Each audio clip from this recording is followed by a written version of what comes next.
Pandian store serial இன்னைக்கான எபிசோடில் கோமதி வந்து பாண்டியன் கிட்ட சொல்லிக்கிட்டு இருப்பாங்க. பழைய மாதிரி இல்லை, தங்கமயில் வந்து மனசுக்குள்ளே இருந்து ரொம்ப ஃபீல் பண்ணி சொன்னாங்க அந்த வார்த்தையை அப்படின்னு சொல்லிட்டு. இன்னொரு பக்கம் மயிலோட அப்பாவை கேட்பாங்க, கோர்ட்டில் என்ன நடந்துச்சு அப்படின்னு சொல்லிட்டு. உன் பொண்ணு வந்து அவள் புருஷன்ட்ட இருந்து டைவர்ஸ் கேட்டுட்டு இருக்கா, அவர் கூட கேட்கல, அதுக்கு முன்னாடி இவ கேட்கா. ஒரு பிள்ளையை வச்சுக்கிட்டு ஒரு பொம்பளை தனியாக வாழ முடியுமா அப்படி இப்படின்னு சொல்லிக்கிட்டே இருப்பாங்க.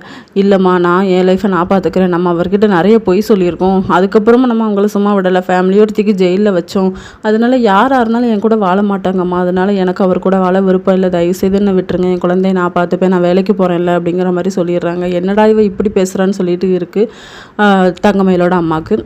அடுத்த சீனில் ராஜி கிட்ட வந்து கதிர் சொல்லுவாங்க, என்னால் உன் கூட சென்னைக்கு வர முடியாது, நம்ம முக்கியமான கஸ்டமரை வந்து ஹாஸ்பிட்டலுக்கு கூட்டிகிட்டு போகணும், அதனால் நீயே போய்க்கோ அப்படின்னு சொல்லிட்டு.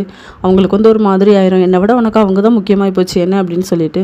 இன்னொரு பக்கம் செந்தில் மீனா 2 பேருமே நடந்து போயிட்டு இருக்கும்போது மீனா வந்து நான் சென்னைக்கு போகிறேன் அப்படின்னு சொல்லுவாங்க. அப்போ 5-6 நாள் நான் ஃப்ரீயாக இருப்பேன் அப்படின்னு சொல்லிட்டு அவர் சந்தோஷப்பட்டுட்டு இருப்பார்.